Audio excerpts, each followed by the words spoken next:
We are living in a computer-programmed reality, and the only clue we have to it is when some variable is changed and some alteration in our reality occurs.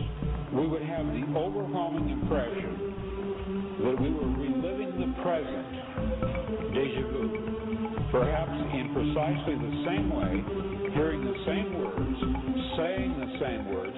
I submit that these impressions are valid and significant, and I will even say this: such an impression is a clue that at some past time point a variable was changed, reprogrammed as it were, and that because of this an alternative world branched off.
Good afternoon and welcome to another edition of Free Association Radio. This is Robert Phoenix. It is Friday, the 27th of October, or sorry, September. Yay. Yay. I'm way ahead of the curve there, aren't I? For the last few days, for whatever reason, I've been wanting to say this is October. I don't know why. I did it before on a reading. I might have even done it on a Wednesday show. Very strange. Anyway, welcome. It is 12 noon here, just 2 minutes after 12. And today I am supposed to be joined by John Anthony West and also E.A. James Swager. And I hope that Mr. West will show up. Sometimes you never know. These things can go a little wonky. And I have a... Here we go. He's okay. So here's what I'm gonna do. I have to. I'm gonna play some music because that was John, and I need to deal with this. So let me play a little bit of music and try to get this straightened out. Let me play Last Plane Out. Actually, I'll tell you what. Since we're in this Egyptian theme, let's get into my Egyptian thematic song, if I can find it. Let me see if I can find it here. Hold on. It's called Quarantine. See if I can find it. All right, let's play it. Maybe this is John. Let's find out. Hold on. Hello? Hi, is this John? Yeah, yes. Hi. Hey, John, thank you for calling in. I was just about to respond to your Robert? Skype, and you're here now, so thank you. Who am I talking to? This is Robert, the host of the show. Oh, Robert, hi. Listen, I just realized actually that that I didn't have you as a Skype contact, so I just sent you a request to do this on Skype. But we're on radio, so it doesn't really matter, does it? No, it doesn't. We're here together now, and that's what counts. Okay. Thanks for showing up, John. How are you today? My pleasure. I am fine. Great. And you? Great. Where am I calling? So this is Free Association Radio. I'm Robert Phoenix, and I'm talking to you live from Austin, Texas. That's Austin, Texas. Okay. Yep. Very good. Are you in New York? Well, I'm in New York State. Yes, not in the city. I'm upstate, Mid-Hudson Valley. Okay.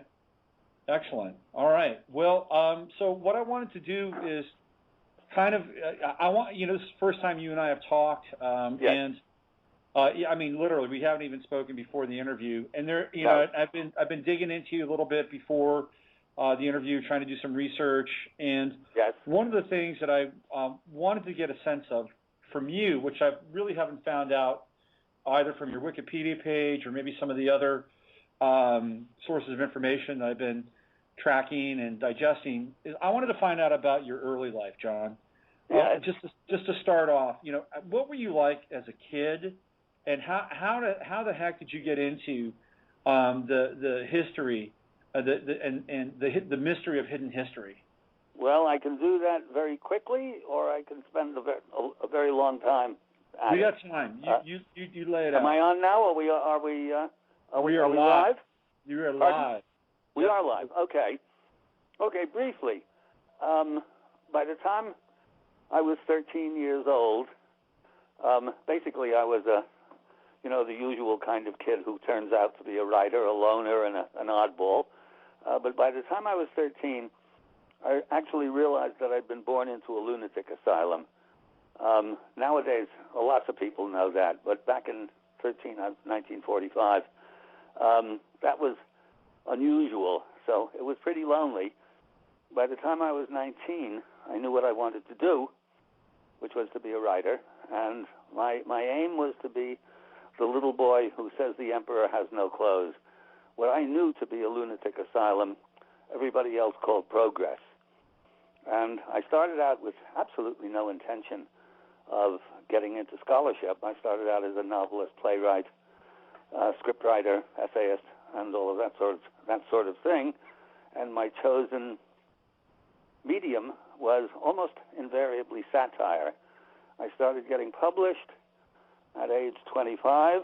I was in New York. So before that, I was involuntarily in the U.S. Army, but had a fantastic time because they sent me to Europe, which is where I wanted to go, and I wanted to go to Europe because that was a place where they named streets after poets.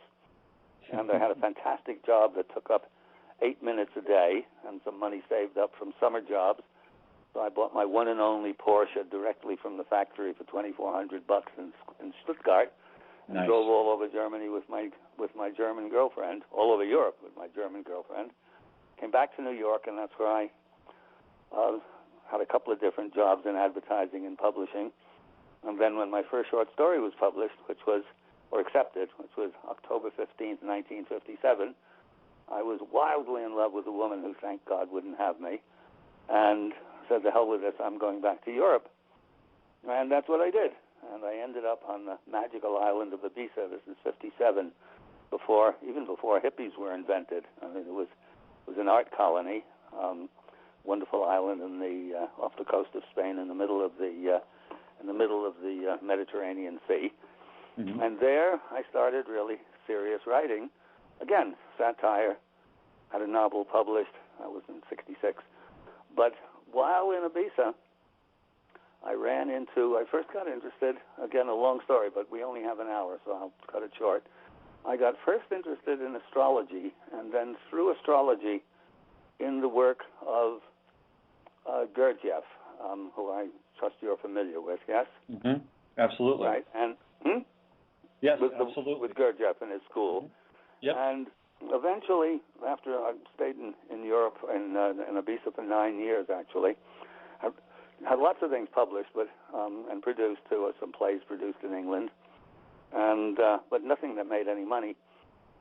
And finally, Ibiza was getting full of tourists, and I'd had 9 years there, so it was time to leave. And I had a then girlfriend, subsequently became my first wife, who was an extremely talented Welsh actress whose boyfriend in university, or in college actually, in pre-university days, was Richard Burton. They were brought up in the same town, and she had superstar quality, but also superstaritis before she was a superstar. So she bungled her own career, and we eventually split. But anyway, I moved to England, and the idea was she'd act and I'd write, and we'd scratch out a living together. And so that's what we did. But my principal aim for going to England actually was to get into the Gurdjieff work, which I joined in '66 and have been in off and on, actually, formally ever since I am now. Mm-hmm. Anyhow,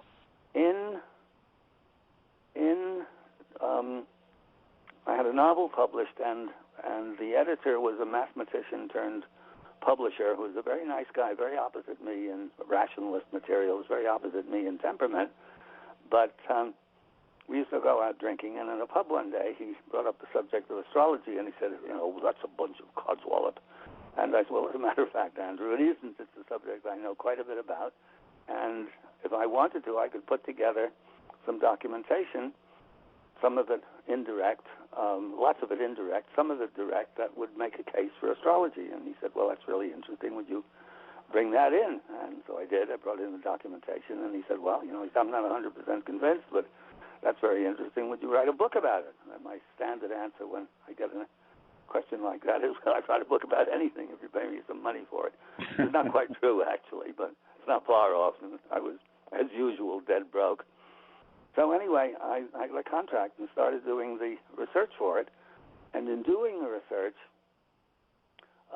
somebody told me in my Gurdjieff group to check on a book called Herbach, 2-volume novel called Herbach and Herbach Disciple by a woman named Isha Schwaller de Lubitsch. So that book was in English, had been translated into English. It was originally French. And I started reading about it. It was a horrible novel, but the picture that it portrayed of Egypt corresponded in the most amazing way with the portrait that Gurdjieff described in his extraordinary book, All and Everything, Beelzebub's Tales to his grandson. And at a certain point, I bit the bullet, and the novel, Isha's book, kept on with footnotes. It was a novel with footnotes. Kept on referring to the book Le Temple de l'Homme, The Temple of Man, by R.A. Schwaller de Lubitsch, her husband. Eventually, I bit the bullet, went to the London library, and there, sure enough, found a copy of the book, which was, of course, only in French, and my French was rudimentary, to say the least. But I just opened it, and it was quite clear almost from the first page that this was an extraordinary book, that this man had basically reformulated the wisdom, the sacred science of the ancients in a manner of impeccable scholarship, but in a way that made it accessible to the over-rational Western intellect. And I just took time out from my astrology book that I was writing and just went to the library every day. I couldn't find a copy of the book. And with a dictionary by my side, by the time I was done, my reading French was pretty good. Mm-hmm. And I couldn't resist putting a big chapter on Schwaller into the astrology book, even though it didn't belong, but nobody, apart from the Herbach novel, was hardly a bestseller. Schwaller was inaccessible to an English-speaking audience. So I had a big chapter in there, and again, publisher came to me and said, would you do a book on symbolist Egypt, on Schwaller's work? And I said, you bet, which interested me more than the astrology. And so that was how I got into the scholarship. And The Serpent in the Sky took 6 years to write. And in doing that research, apart from providing an in-depth introduction to Schwaller's work, and Schwaller is pretty impenetrable, actually. Now, it's all translated into English now, and translated very well. It's a wonderful translation that the Lawlers did, Bob and Deborah Lawler.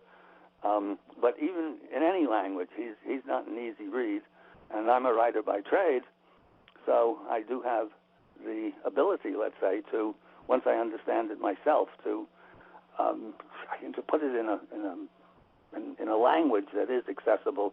I mean, the Serpent in the Sky is not exactly the Da Vinci Code, but it's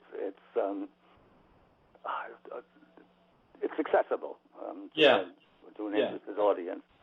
And in doing that research, I came across one line in an ancillary book of Schwaller's called The King of the Pharaonic Theocracy, now translated as Sacred Science. That one line, and of course the Great Sphinx of Giza shows unmistakable signs of aquatic erosion. And that penny dropped in the slot, and I realized that what Schwaller himself didn't realize, that was the key to the lost civilization, to the Egyptian belief themselves. I mean, not just beliefs. It's part of one of their several chronological tablets and papyruses that ancient civilization stretches back much, much further than that. And it was a contention also made by Gurdjieff that civilization, that the doctrine, the esoteric doctrine of what Schwaller calls the return to the source, has been around from time immemorial. And I realized that the water weathering to the Sphinx was, or could be, the key, if you could prove it, because that was science. Otherwise, Gurdjieff's word is Gurdjieff's word. Who knows where he got his information from? But that was his contention, and it's the contention actually of lots of, you've studied comparative mythology, comparative religions. You realize that that's a theme that runs through virtually every ancient civilization, even all of the traditional so-called primitive, you shouldn't call them primitive, they're just unintellectualized, the traditional societies all harken back to an earlier time where there was a higher civilization, a hell of a lot higher than what we have now, which isn't civilization at all, it's shiny barbarism. Anyhow, I realized that was the key, that was geology, and if you could prove it, you would put all of history, you would turn all of history upside down completely in a flash. And so I set out to document that. And of course, I'm not a geologist, but I did my homework. I can read, and that was the last chapter, big long chapter at the end of Serpent in the Sky, developing that theory. But what I didn't have was any geological backup. I tried contacting geologists and got either abused or ignored.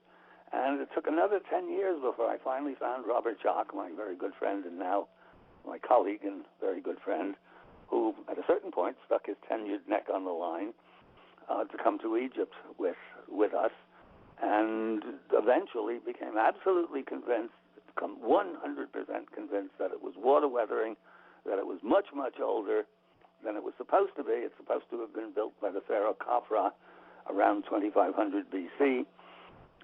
Again, our time is relatively limited. When we're in Egypt on one of my trips, we spend a couple of hours in front of the Sphinx talking more geology than a lot of people are prepared for, but nevertheless, it's essential in order to prove, in order to show that there's no way around this argument. It's rock solid.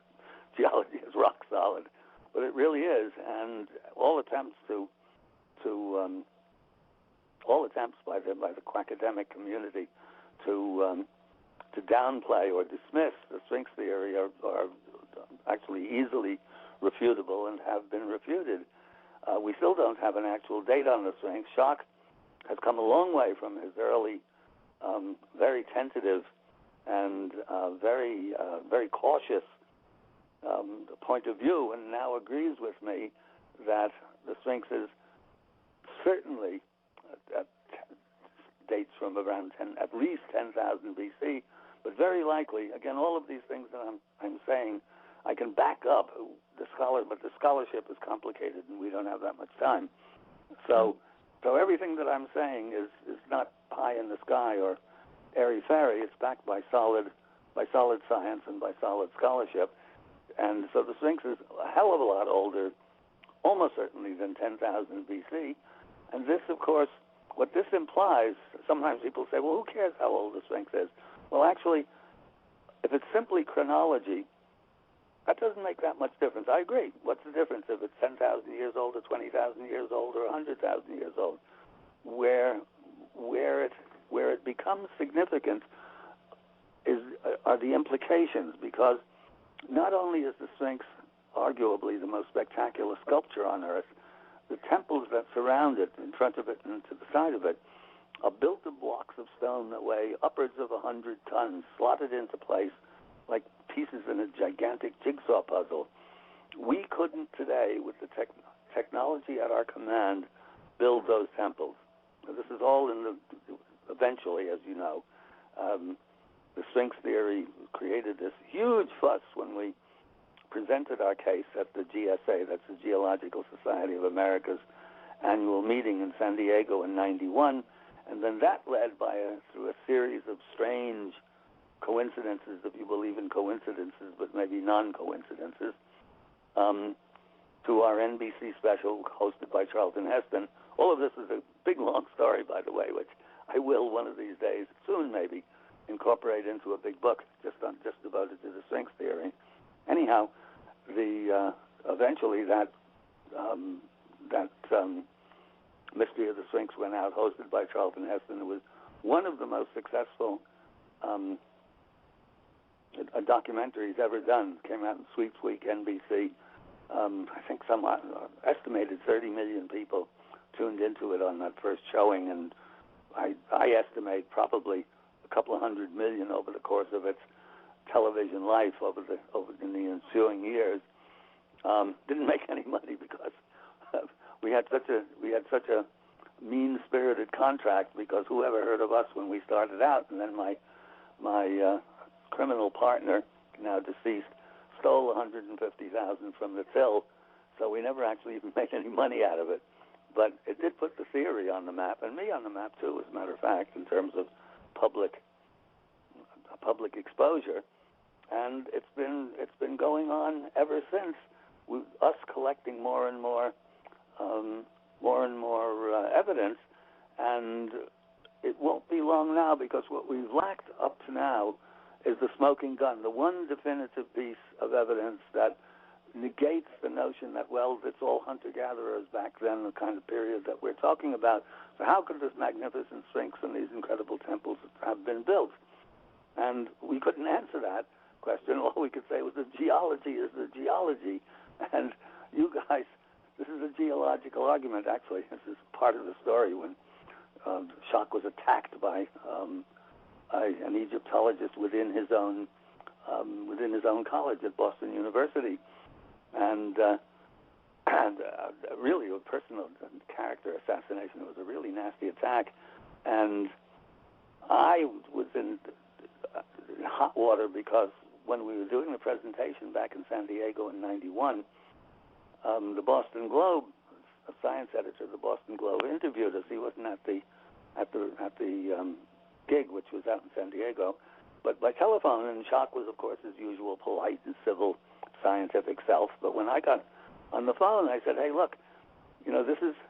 He asked us, "Why are because the Egyptologists and the archaeologists were incensed. I mean, they were hurling abuse at us. Seeing such a thing." So I said, this theory involves the weathering pattern in rocks, and when it comes to weathering pattern in rocks, an Egyptologist and an archaeologist's opinion is no more valid than a proctologist, and it published that. So this was an absolute, furious character assassination aimed at Schock. Came out, and I said, "Schock, you got to address this." It was the in-house Boston University journal, or whatever you call it. And Schock said, no, just let it go. And he said, "It doesn't matter." And I said, no, let me handle it. So I wrote her a letter, and I said, I understand you didn't like my line about the proctologist. I said, well, the proctologists didn't like it either. I said their job was to cure sick assholes. They didn't like being compared to them. So this sent viral. This went viral. She sent this to the whole Egyptological, archaeological community everywhere, which is, of course, exactly what I wanted her to do. But it didn't make us any friends. Anyway, so this has been going on for a long time. And recently, and I'm sure you know about this, do you know about the site in Turkey, Göbekli Tepe? Yes. Right. Well, that's our smoking gun. Because here's this extraordinary new site. Discovered in the middle 90s, but carefully being excavated by an impeccable, credentialed, orthodox archaeologist named nice guy, named Klaus Schmidt. And only 5% of this amazing site has been excavated. It's a hill, and it's been deliberately covered over for reasons that nobody really understands, including us. But what it is, and most of it's still underground, but through ground-penetrating radar and seismographs, they know that this hill features, I think it's 22 or 23, closely adjacent stone circles, like mini Stonehenges, and not so many, with big pillars made of big stone pillars, meticulously finished and carved with an extraordinary array of symbolic animals, birds, geometric figures. And because it was deliberately covered, again, all of this is well documented, so I can't give you the details here, but Schmidt dates Göbekli Tepe because the fill that was used to cover this dates from about 8,000 BC, and the fill, so Schmidt himself dates these stone circles to at least 10,000 BC, and they're working on a new one now that they're excavating. Graham Hancock is over there at the moment, or was there very recently, and Schmidt is dating the one that they're uncovering for reasons I forget. I think just because of the size or something, or maybe the fill. No, the fill's all put on the same time. But anyway, he's now talking about 14,000 BC. So that's our smoking gun, because no tools have been found. Even the archaeologists are not challenging the dating. And we're talking about 12 to 15-ton stone pillars that have been brought from a distance, about a mile away, uphill to erect in these stone circles. Nobody knows what the stone circles were for yet, but we have some pretty good ideas, Chuck and myself and a few of our other colleagues. And nobody's found any tools there yet, so they don't know how these pillars were carved. And these are in high relief, which means that you have to carve the surface of the pillar away so that the carving springs out from the surface. I mean, this is 10 times more difficult than carving into the surface, and nobody's found any tools. So there we are, hunter-gatherers, but pretty smart hunter-gatherers, to build 22, 23 stone circles out of stones that weigh up to 12, 15 tons, and then carve them. So that's our smoking gun. In other words, no longer can they use the argument that geology be damned, it's all hunter-gatherers back then. Maybe it was hunter-gatherers, but they sure knew how to carve stone. And so we're now busy, Shock and myself, putting together a program, putting together a proposal, and looking for the finance to get a follow-up to Mystery of the Sphinx done, but this time as a theatrical release rather than television, which is no longer what it used to be, network TV, no longer what it used to be back in the early 90s when we did our show. Mm-hmm. So in a very long nutshell, that's how I got into it, and that's where we are now. Well, thank you for that the ramp up into present time. It seems to me that the academic mafia is so invested in Darwinian evolutionary theory that they really can't crack their heads open and wrap their heads around alternative models. Why are they so deeply invested in Darwin? Well, that is a very big question, and actually it's funny that you bring it up, because Shock and I have two books that we want to co-write. The first one is the one on the Sphinx theory, and we have most of the material for that. That should be pretty easy to do. And the other one is a definitive anti-Darwin book, which is provisionally titled Darwin Debunked, Darwin Declawed, Darwin Dethroned, a scientist and a scholar deconstruct the cargo cult of the West. Darwinian evolution is a fact. I mean, insofar as there are facts in science, evolution is a fact. Darwinian evolution is completely a superstition, and it's easily demonstrated as such. But they are invested into it for two reasons. One, they're academics, and people don't like changing their minds. So, I mean, nobody likes changing their mind, me included. So here are people, and the same applies to symbolist Egypt. Here are the Egyptologists that have spent all of these 10, 15 years getting their PhDs, and here comes somebody from out of left field like me. Well, Schwaller first, of course, but they haven't read him, but me, I'm out there with my big mouth. And here somebody comes along 30 years later or comes along and says, hey, everything that you've been talking about Egypt is wrong, and you're just going to have to change your minds. Well, they don't want to change them. And I can understand that, but that's not what scholarship and science are supposed to be about. Beyond that, actually, because Darwinian theory presupposes a meaningless universe. That's right. Actually, I mean, values are impossible in a materialist, within a materialist philosophy in which science, so-called science, is the deciding factor. But Darwinian theory is the linchpin of a materialist, atheist, rationalist philosophy that is, in its own right, in its own way, religious in the sense of dogma, not religious in the sense of the aim, but it is the religion of the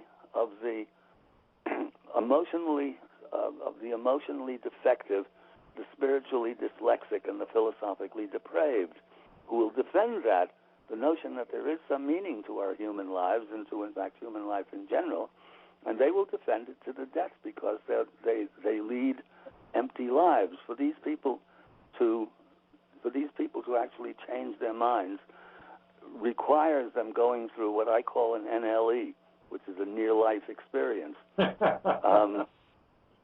Until that point, and the reason that they are immune to this or insusceptible to this is actually my Japanese martial arts teacher some years ago used to say, I'll do his Japanese accent as best I can. You want happy in crazy world. You know talk moonbeam to blind. You know to talk music to deaf. And especially, you know talk sex to eunuch, because them just get angry and sometimes violent. So basically, what we're doing is talking sex to eunuchs, and they don't like it. Yeah, you hit that right on the nail of the head, and it feels to me, and I've been, having this bang around in my brain for a while, that the people that are so deeply invested in Darwinian evolutionary theory are also really prime cases for psychopathology, because it gives them the license and the credence to do whatever the hell they want, regardless of the consequences to the earth or to other people in general. That's right. Although sometimes, actually, the religious, these are the materialist fundamentalists. The religious fundamentalists are actually just as bad. They are. In terms of doing what they want. Absolutely. Yeah, they talk a bunch of religious baloney, but they don't practice what they preach at all. They don't even know what they're preaching, and they're just as bad. But yes, you're absolutely correct that Darwinian theory sociologically supports the notion of survival of the fittest. They don't use that as an argument anymore, but they still think that way, that they have the right to do anything that they damn please, because, in fact, we have no divine responsibility, because divinity, the sacred, is simply a polite word for superstition. Right. And it also creates in them an inbred superiority, because they believe that everything else is superstition and folklore. So it elevates them to a status of being their own god or their own creator in a rational universe. Yeah, exactly so. And Chuck and I are hoping. We really, and this is a good combination, because I'm the writer satirist, and Chuck is as highly credentialed a scientist as you can get with his triple PhD from Yale in geology, geophysics, and paleontology, and between us we put up a pretty formidable argument, and we're hoping actually that, because my sense of it is that if you had to pick one thing that made a real civilization impossible to initiate again, Darwinian evolution is at the bottom of it. It's almost, in a way, I feel like a fundamentalist making an argument like that. It's like Pat Robertson saying that Hurricane Katrina happened because of homosexuals getting married. Right. Right. But really, I really do feel that of all of the things preventing a renaissance in the true sense of that word, Darwinian evolution is at the bottom of it. Yeah, I agree, and I would probably put Freudian psychology a close second as well. So yeah, I wouldn't anymore. 50 years ago, you could have said that, but nowadays, Freud is not really the father figure, as it were, that he once was. Yeah, that's true. And Freud was a Darwinian, of course. Yes, he was, absolutely. Did you ever think how ironic it was that you found a partner by the last name of Schock? Yeah, it's funny, isn't it? It's not spelled the same way, but that's how it is. That's how it's pronounced. S-C-H-O-C-H is how it's spelled. But it is funny, yeah, you bet. There are lots of people have used, have commented on that. Yeah. Whatever happened to Lehner, the Egyptologist that was your staunch opposition during He still is the staunch opposition. We're not making any waves until we get either our book written, the one about the Sphinx theory, which we will eviscerate him, or the video. We were hoping to do both of those things simultaneously, actually. And there's lots more involved in our grand plan, actually, with some of it, which brings in Zahi Hawass, who actually I get on with personally. With Lehner, actually, when we meet, we're civil, but we don't much like each other, I guess. And yeah, go on. So didn't Zahi go to jail for a while? He was briefly under house arrest, I think, but they tried to nail him with all sorts of things, basically because he rose to power under the Mubarak regime, and he was actually personally on very good terms with Suzanne Mubarak. But you can't help it if you're going to be a public figure. I don't think it's not that he was a great Mubarak fan, but especially. But anyway, they tried to nail him and they didn't. They dropped all the charges, and of course now that the military is back running things, which I knew they would do. I was there for the whole of the revolution back in 2011, and everybody was talking all of this baloney about democracy, as if we had one. Right. And I was saying, no, the military is not going to. They don't care who's in power. They're not going to give up their perks and their privileges and all of their power and so on. And this is how it's worked out. And actually, a good thing, because the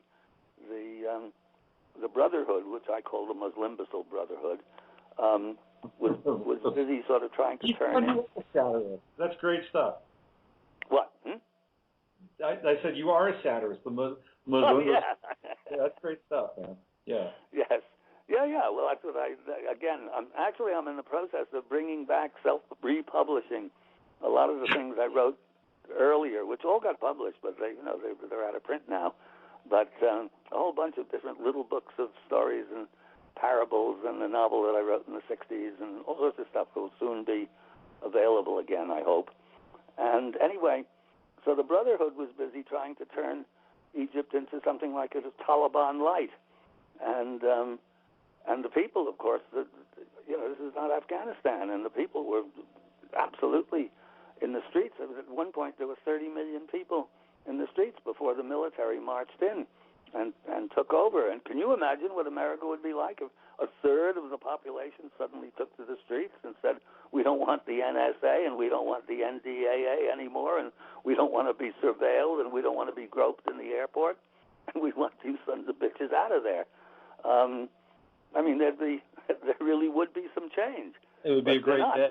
It would be a great day in this country. Yeah, but they're all busy getting fat in McDonald's and wandering around glazed-eyed in Walmart, so nothing's going to happen until it's too late anyway. But so the military marched in and kicked the Muslim imbeciles out, and now they've illegalized them even. And I'm wondering, my sense of it is, and I make my living really such that it is out of my Egypt trips. Yeah. So they're on hold at the moment, but I feel that I'm not so sure about this last move. If this doesn't get the crazies out shooting up what few tourists that are there at the moment, or blowing up a temple or something like that, maybe not. If they understand that the military means business and that they're not going to win this battle, some sort of a grudging truce will be affected. I think actually that they should allow the Muslim imbeciles their own say, as it were, just as we have people just as stupid and just as crazy, and they happen to be the governor of Texas or of Illinois or wherever the hell Paul Ryan comes from. So right. we have our nutcases too, and they're legal. And I think the Muslim imbeciles should be too, but that's just my opinion. And they would never win another election. They talk about this tiresome drumbeat of blah blah democracy as if that mattered or as if we had any. The reason that they won those elections is that they had an organization, and the people and they weren't part of the revolution. They jumped in at the last minute before any of them had to get shot. And the kids that ran the revolution got shot and killed and beat up by the military. But they had no organization. There were a whole bunch of different factions that didn't agree with each other. And the Muslim imbeciles had an organization, and so they actually did win the election. But so what? Since when has America given a damn about who won an election? Our Secret Service, the CIA, routinely murders anybody or fiercely opposes anybody who wins an election that we don't like. That's right. So, or anyway. here in the home front, the election will be rigged accordingly so that the right candidate or the candidate that's been chosen can step into the residency in the Oval Office. Exactly. Well, that's exactly what we have here. I mean, when you have an election where the Koch brothers or some of these Monsanto or some of these other barbarian organizations or individuals throw millions and millions of dollars into the campaigns, and their candidate miraculously wins, and that's democracy. Although they don't always win, and in fact, in Egypt, the Muslim imbeciles only snuck in by the tiniest of margins. So they never, even if they're made. If they're re-legalized by the military, and I think they should be. They're not calling me up asking me for advice, so it's just talking through my hat. But if they were re-legalized, they'd never win another election, and they'd be, as I said, like a whole bunch of Southern Baptists making noise. Yeah, I think they're pretty marginalized at this point, and they are. Yeah, and I think there's way too much momentum, and I think the military is too strong to allow them to have any kind of real foothold in the future of their governance there. Exactly. I wanted to talk to you a little bit about Atlantis, John. Sure. Yeah, I'm sorry. I know you wanted to talk about that, and I've been blabbering on all the time. This is all great stuff, fascinating, and getting to know you and your backstory is absolutely fascinating. But I wanted to get your take on. Well, first of all, they found some ruins now off the coast of the Azores. That's just in the news recently. And they're thinking that perhaps this might be an outcropping of Atlantis. But I wanted to get your take on that, but also the connection between what you might feel would be Atlantis and the Sphinx.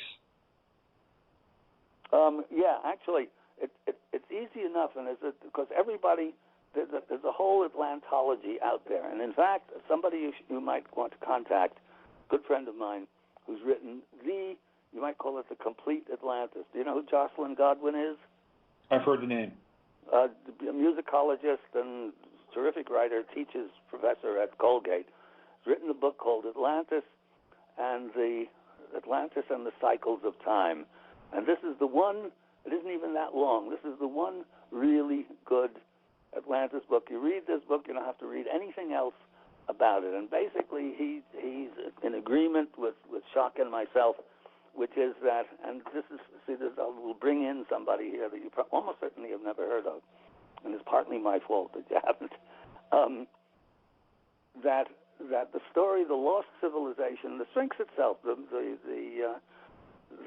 water weathering to the Sphinx is proof that a lost. You don't need any more than that. If that was the only thing you had, like was Alfred North Whitehead says, all you need is one white crow to prove that all crows aren't black. That in and of itself proves that in deep, deep, deep antiquity there was a highly sophisticated civilization capable of a supreme artistic mastery and the technological expertise that we can't reproduce today.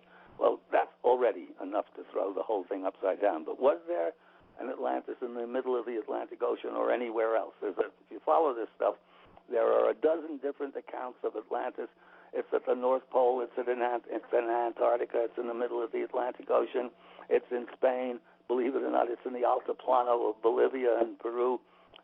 Everybody finds reasons to think that Atlantis is here, Atlantis is there, and what they're doing is they're all using the description in the Timaeus and the Critias of Plato in their search for Atlantis.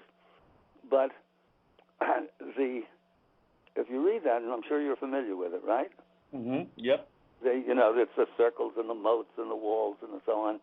This has been examined in tremendous detail by an extraordinary scholar that not an awful lot of people have heard of. I think he's still alive. If he is, he's about 10 years older than me, which makes him in his 90s. Named Ernest G. McLain, McClain, who is a musicologist and a Sufi, and he, in a book called the Pythagorean Plato, and it's a book written around the time. I think the reason that I don't mention it in The Serpent is that it was published around the time that I was publishing My Serpent in the Sky, so I couldn't fit it in there. And for whatever reason, when new editions, and I added appendices to the Serpent, I forgot about it or didn't. Because anyway, what McLain does is building upon the work of other scholars in the 19th century who contended that Plato's myth is not to be taken at face value, but rather that it is an allegory of some sort, specifically a musical allegory. And McLain is a musicologist, and he proves in the most uncertain terms that this is exactly what Atlantis is. It is using music theory to address the Plato's students, all of whom were musically indoctrinated, as it were, and through the laws of harmony, showing how harmony descends or degenerates into disharmony, because all of those numbers, the motes and the number of warriors and the number of distances and things like that, all have numerical values. If you stop to think about it, you say, well, how does Plato know all of this stuff? Solon, supposedly, his grandfather, came back from Egypt, and he got all of this from a priest, and he told Plato all about these numbers, and there were this many walls, and it was this high, and that was that big, and so forth and so on. All of a sudden you say, hey, wait a minute, how does he know all of that? When it's decoded as a musical allegory, the whole thing makes perfect sense. And I'm not a musicologist, so I can't do a check on the figures, but I have friends who are musically sophisticated, and they say, yeah, well, all of this checks out perfectly. So what we're left with now, on the other hand, there's our Sphinx. Now, in the beginning, I heard through mutual friends who knew McLain that he had maybe that's why I didn't chase him up, that he had absolutely no use for our Sphinx theory or anything like that, and he didn't believe that there was any historical veracity to the Atlantis myth at all. Mm-hmm. But then subsequently, and I have an email from him that I think buried and never answered, where he agreed, because what I felt when I came across that book, or when I studied it, was that there was no way that McLain could be wrong. On the other hand, there was no way in which our Sphinx theory could be wrong either. So what looks like a diametrically opposed theories really isn't, because what I think it is that Plato got the story from Solon, which was a story basically of a lost civilization that disappeared in, if not one fell swoop, but anyway, a lost civilization in deep, deep, deep antiquity. And to the bare bones of that story, Plato invented his musical allegory to teach the dangers of harmony descending into disharmony. And suddenly the two are complementary rather than in opposition to each other. And that's my take on it, and shock the same. We're absolutely certain there is this lost civilization, but we doubt very much that it is. We think it's global, because the evidence of it pops up all over the place. I don't know, another guy you might want to interview is very interesting also. A friend of mine lives nearby here, is Laird Scranton. Do you know his work? I just discovered it, and you were talking with him on YouTube about string theory, the Dogon in Egypt. Right. Yeah. Because Laird's work, I think, is very important in that it shows that this sophisticated cosmology existed worldwide, because all of the cosmologies, wherever you go, China, there's a whole new book coming out on Chinese cosmology, which corresponds with the Dogon, which corresponds with the Egyptians, which corresponds, it's all over the place. So we think there was a global civilization, again, sort of you might say, a verification of the biblical thing, what is it, Tower of Babel, that before that, all humanity spoke one language. That one language might not have been, English or Chinese or Turkish, but rather the language of cosmology. Mm-hmm. They knew. Yeah, interesting stuff. So that's our take on it. No, that yeah, a big that makes mistake sense. to go looking for Atlantis here, there, or whatever, but the lost civilization is pretty well demonstrated. Yeah, that makes a lot of sense. I'm going to have Michael Tellinger back on in a couple of weeks, and he makes a very strong case for very similar civilizations existing in South Africa. And maybe, but Tellinger, unfortunately, is a Zecharia Sitchin fan, and actually that's a kind of galactic Darwinism, which I have absolutely no use for. That's interesting, John. I'd like to just explore that really briefly while we have a few minutes left. There are people, and I'm I've been agnostic when it's come to Sitchin. I've never totally bought into the Sitchin mythology, and I've seen that there are people that have produced pieces of evidence that Sitchin faked a lot of the stuff that he found. Is that something that you've discovered as well? Yep. And more to the point, actually, the only part of Sitchin that I felt that had potentially any validity was his translations of the ancient Assyrian texts. And since none of the Assyriologists would take him seriously enough to disprove him, which is not Sitchin's fault, I always had to leave it as a moot point that those texts were translated correctly. But not too long ago, there was a biblical scholar with no axe to grind. You can tell very easily. Anyway, I can tell when they have no axe to grind, who is an Assyriologist and who picks apart Sitchin's translations and shows that they're completely fraudulent and off the wall. And I don't have the name in my head. I think his name is something Fisher, but I'm not sure what. But I'm sure if you Google up Sitchin and a sort of repudiation or something like that, you'll find this guy. It's only last year or so that he published what he did. And I can send you. I have it somewhere in my list. I can send you the link if you want to see it. Yeah, I'd actually like that. So do you think that? Because I find Sitchin in fact dangerous, and I find what I back putting on my satirical hat again. I call his followers Sitchin-innies. Sitchin-innies. Snitching on Sitchin. So do you think that because Tellinger follows Sitchin, that it invalidates his findings in South Africa? Not necessarily. Not necessarily. No. He could be quite right about.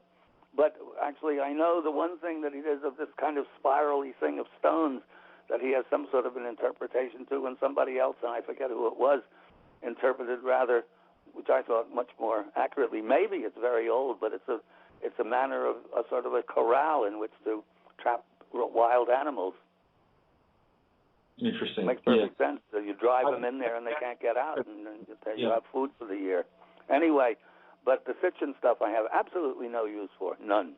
And this linguistic annihilation of his translations, to me, invalidates them completely. Before, I always left open the possibility that the translations were in fact true, and then you had to account for them. Right.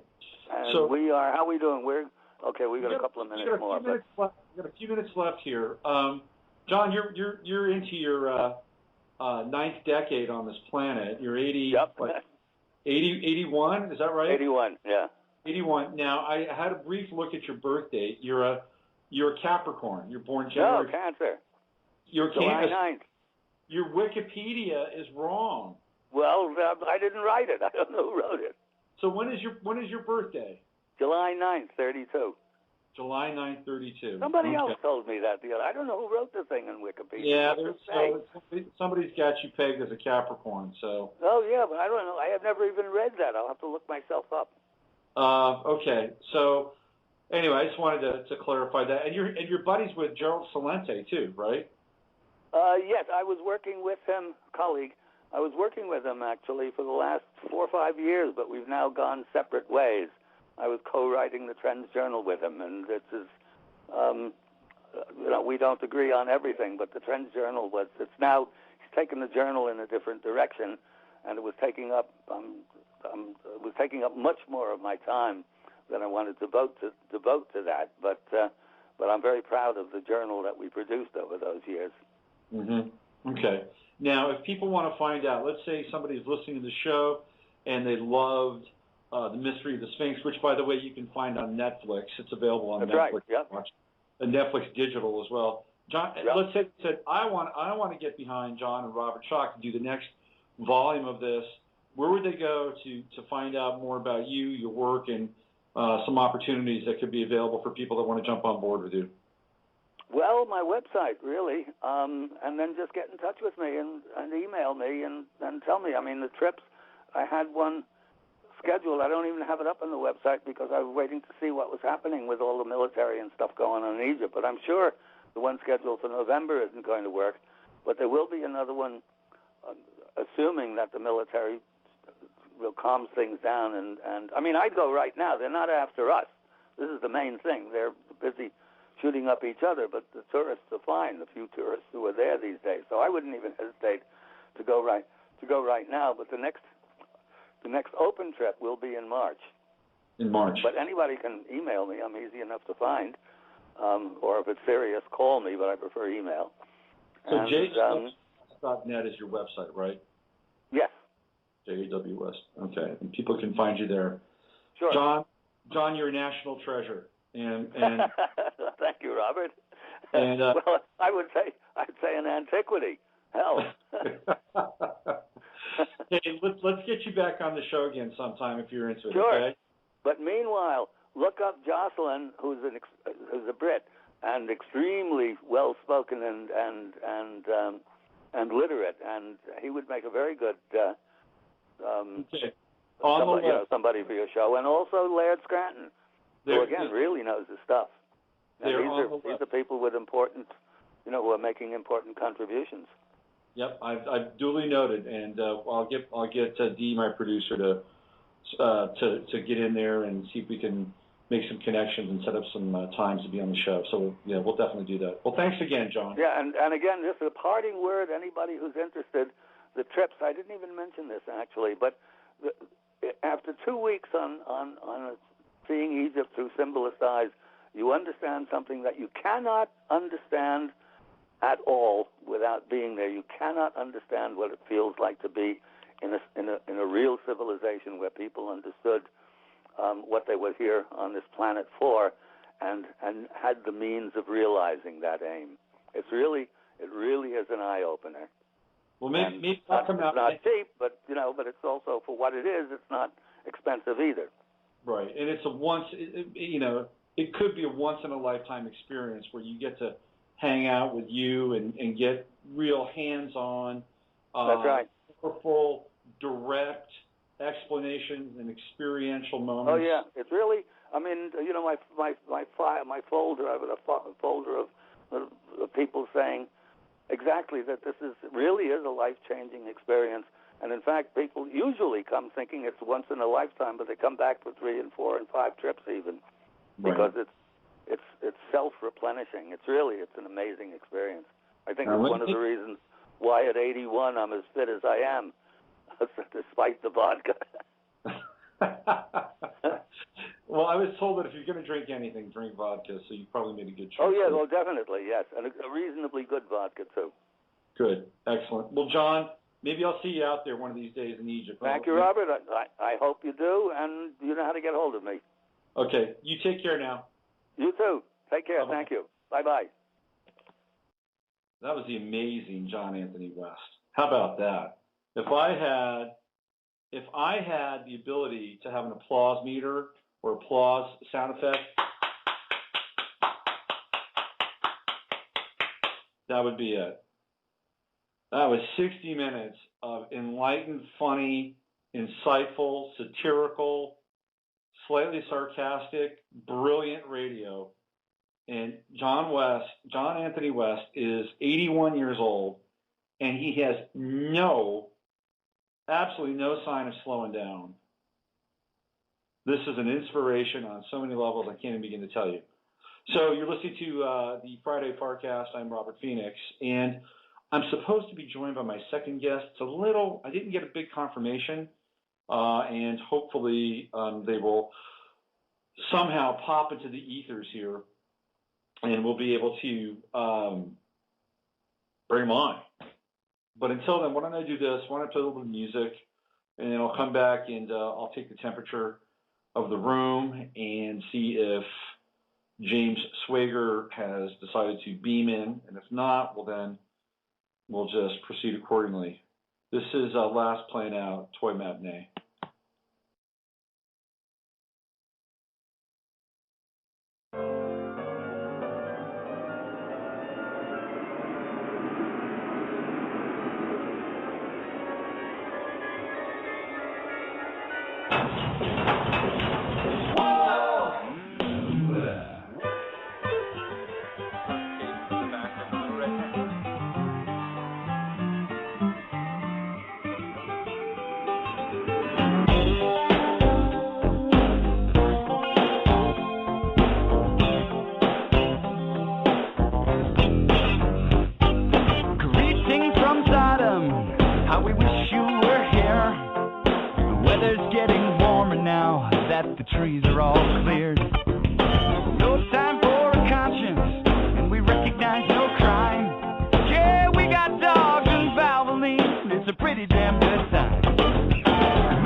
self-destructive, no doubt.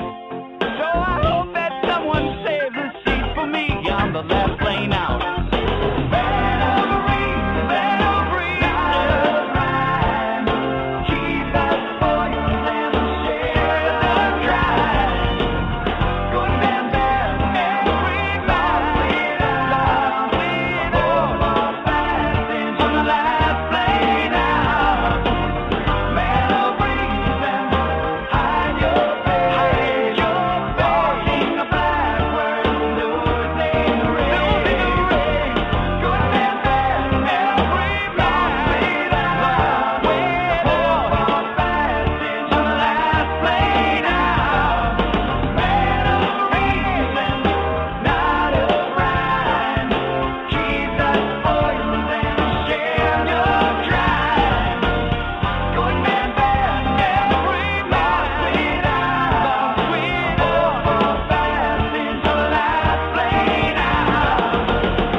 That was Last Plane Out by Toy Matinee, and you are listening to the Friday FARcast. I am Robert Phoenix. It is the 27th of September, 2013. We have, 94 days left in the year. It's gone by incredibly fast, hasn't it? Although some people think that time is slowing down just a bit over the last few days, weeks. Maybe that's the way it is. Time speeds up, time slows down. We are in a fluctuating band of temporal flux, so to speak. I just was on the internet, and I found a story on Dianne Feinstein. I put a photo of Dianne Feinstein up on Facebook earlier in the week, and it's really not a very flattering photo. And I didn't put any text to it. And I did it for a reason. I didn't want to editorialize what I thought about the photo. I just wanted to see what people would say about it. And it was pretty interesting. There was a wide variety of responses. There were responses that were supporting her and, in quotes, her good work. There were responses that were basically saying that she was an evil reptilian bitch alien. And then there were responses that were, she's worked very hard, she's old, and she is haggard as a result. And one of the things that I posted, maybe not publicly, but privately to somebody who was defending her and essentially categorizing the people who were saying negative things about Feinstein as being evil, or am I on? Yeah, I'm on. Being evil and what's the word I'm looking for? Despotic. All those adjectives that would describe someone who has harm as part of their intent. She was categorizing these people as being hateful, and I tried to say that they're not really hateful, but what they are is they're cynical, they're distrustful, and they're tired of being lied to. And I think it's a really important point that people are tired of being lied to in a grand sort of cosmological and democratic sense, right? I mean, people are just over it. So one of the things that I brought up was that Dianne Feinstein is now pushing to essentially create a statist media. And what that means is that people like bloggers like myself, alternative journalists or researchers, would not be protected by the same laws as other journalists or writers or researchers, that there would be a two-class system, one protected by the law and one not protected by the law.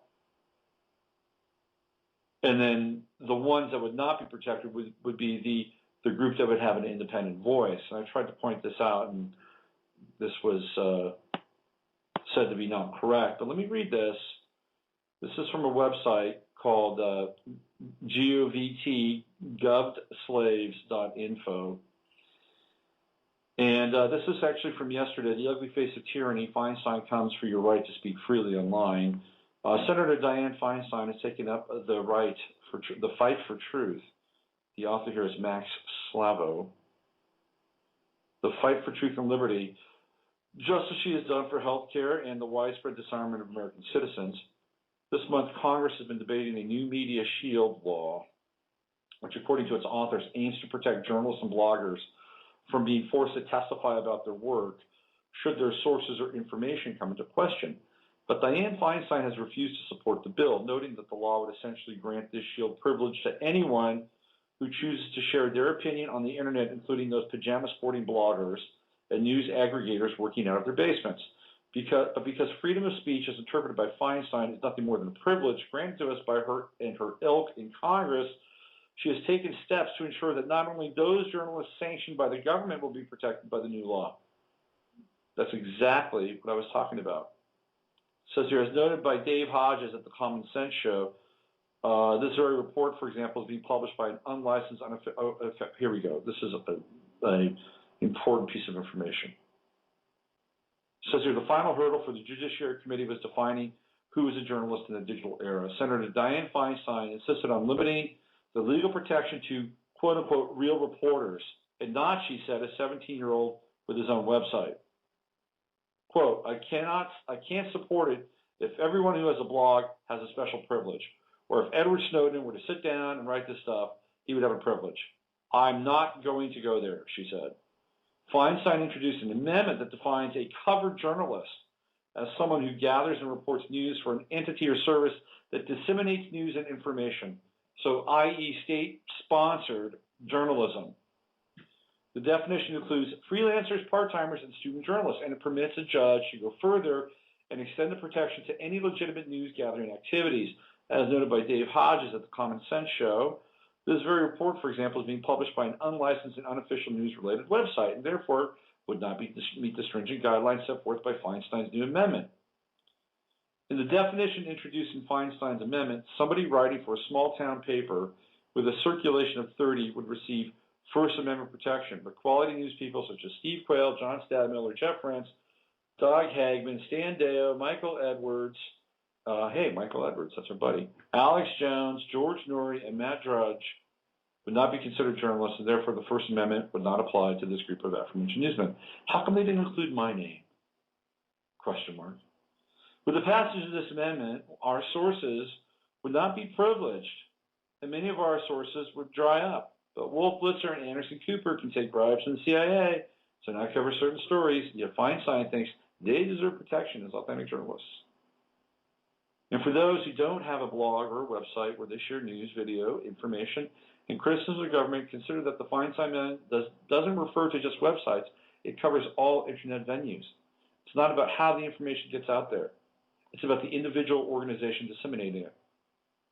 So should you choose to share an opinion in the comments section on this website or post on your Facebook or Twitter, you would, just as this author, fall outside the constitutional protections of the First Amendment. Your comments, if critical of government or big business interests, would not be protected by shield laws. You see, you're not capable of forming an opinion or citing an appropriate reference for your argument. To do that, you must be licensed by the state or approved by a court. The government can't do that, right? They've already tried and failed on their first attempt. But what if this law would have passed?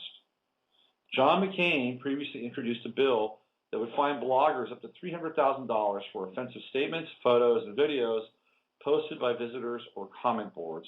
If the bill would have been successful, this legislation would have marked the end for previously unrestrained opinions. Hiding behind the pretense of protecting our children, McCain's legislation was referred to as Stop the Online Exploitation of Our Children Act. The legislation demands that a Stalinist-type army of informants and spies will browse various websites looking for inappropriate internet material, which might pose a threat to children. McCain's internet army would then pass the information on to the relevant police authorities, and subsequent bloggers would be fined $300,000 or face jail time. Anyone who has participated in online comment boards is keenly aware that they are very difficult to moderate. Now, that's actually changing, because what's happening now is that Facebook is becoming the default software or the default client for comment sections. I don't know if you've noticed this, but more and more places are going to Facebook and integrating Facebook. So if you post a comment on, say, ESPN, that comment goes, well, what pops up is your Facebook identity.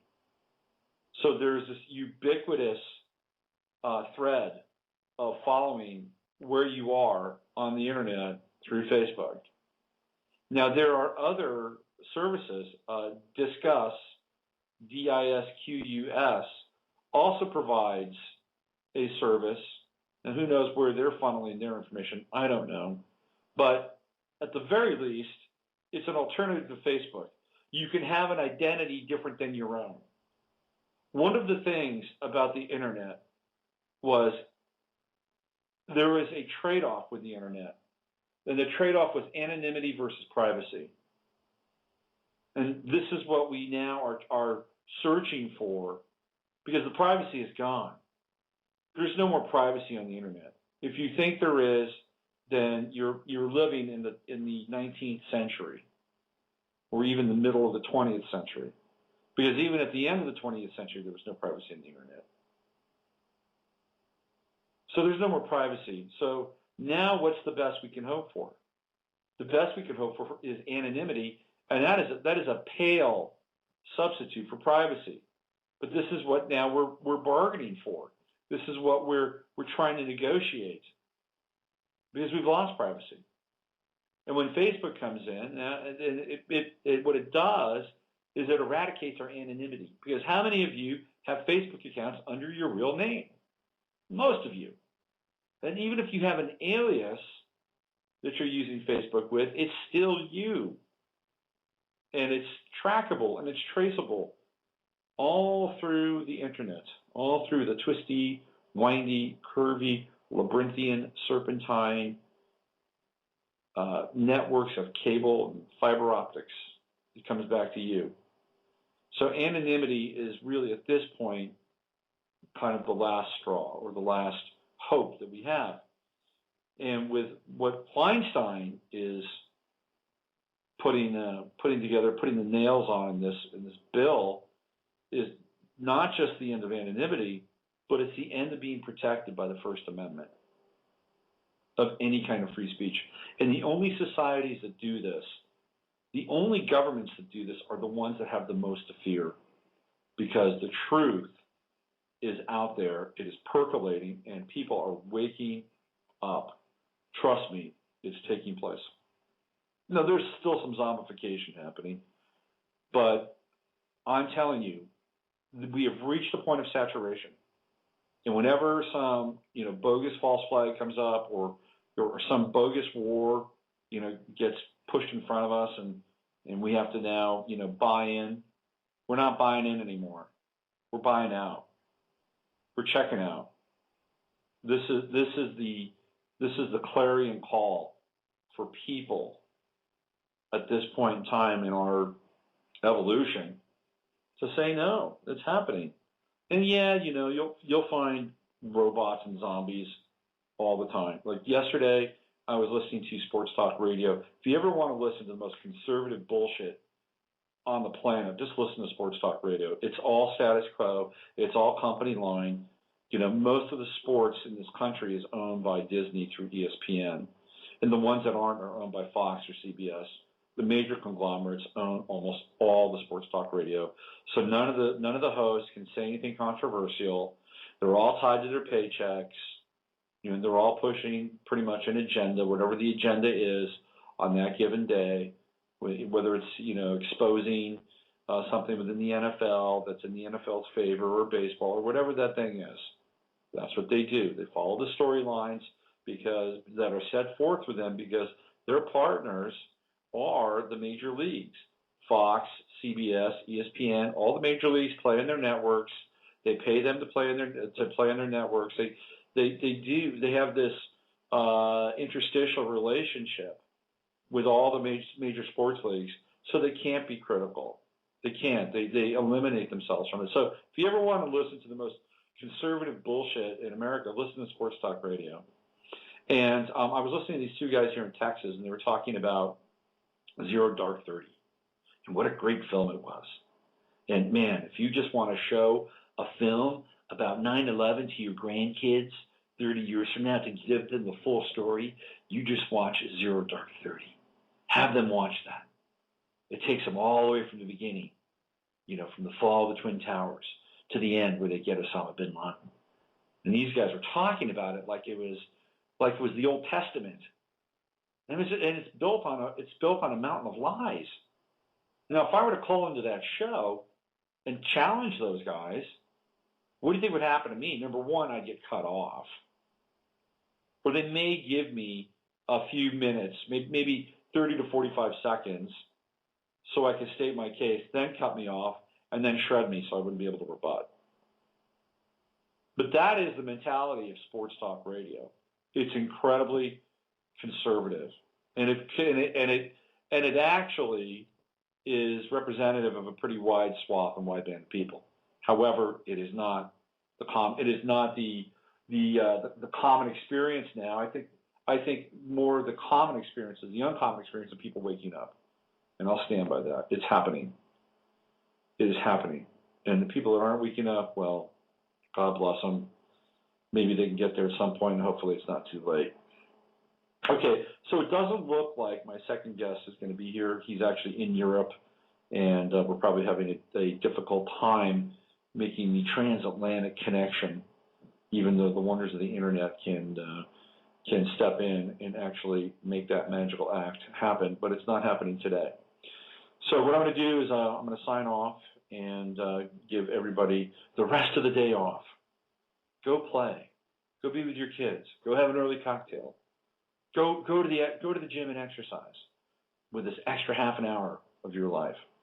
I'll be back on Monday, and I'm going to have Robert Bonamo on the show again. Robert, of course, is our correspondent in Russia, and we're going to get updates from him once a month, and he's going to be on Monday's show, and we're going to talk about what's happening in Russia, what the current situation with Putin is, what the current situation with Snowden is, with some of the blowback around Syria and the potential war that looks like we avoided about a month ago, although you never know unless the chess masters decide that they want to put it back on the front burner. So we're going to talk to Robert on Monday and get the lowdown as to what's happening in Russia.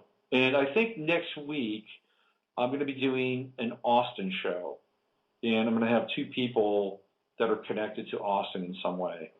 And I'll have more details on that as the week proceeds. So that's it. We've reached the end of our time together. Thank you all for joining in and listening and participating in the chat room. Best chat room on Blog Talk Radio, hands down, bar none. And I want to thank John Anthony West for being such a cordial and gracious and funny and insightful guest. And we're going to have him back on one of these days soon. Okay? So use your head to discern what's real, your heart to stay open to what's possible. Oh, and by the way, go to Gaiam TV. You can check me out there as well.